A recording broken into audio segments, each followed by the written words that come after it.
शास्त्रों में कहा गया है कि जिसका जन्म हुआ है उसकी मृत्यु भी निश्चित है।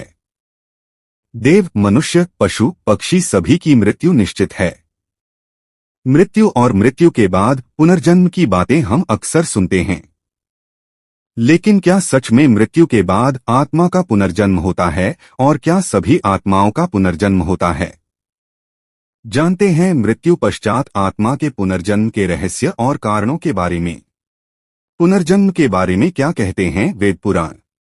पौराणिक वेद यजुर्वेद के शतपथ ब्राह्मण में मृत्यु पश्चात आत्मा के पुनर्जन्म के बारे में विस्तार पूर्वक बताया गया है।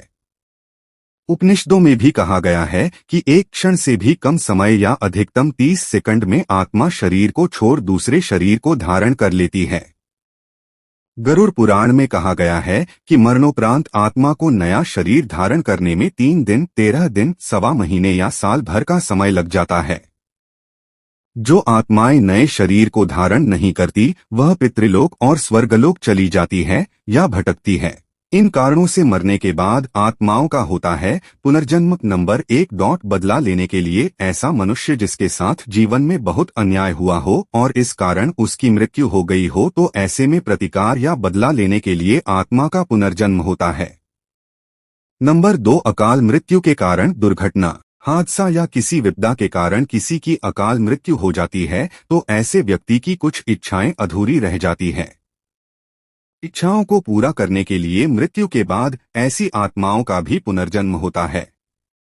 नंबर 3. पाप का भोगी होने के कारण ऐसा व्यक्ति जो अपने जीवन में बहुत सारे पाप और अन्याय करता है उसकी भी आत्मा को मृत्यु के बाद वापस धरती लोक पर भेज दिया जाता है, जिससे कि वह धरती पर अपने पाप कर्मों के कष्टों को झेल सके।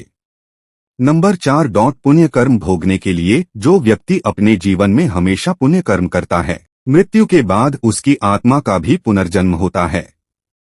ऐसी आत्माएं पुण्य फल को भोगने के लिए जन्म लेती हैं।